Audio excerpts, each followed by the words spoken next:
How to add or import wallet on SafePal. If you wish to add or import a wallet to SafePal, it is actually quite very simple for us to do so.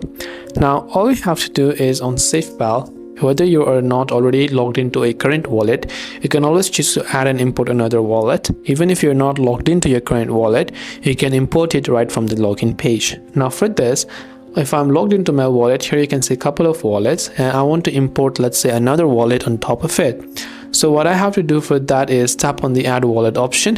Now I can either create a new wallet if I want to.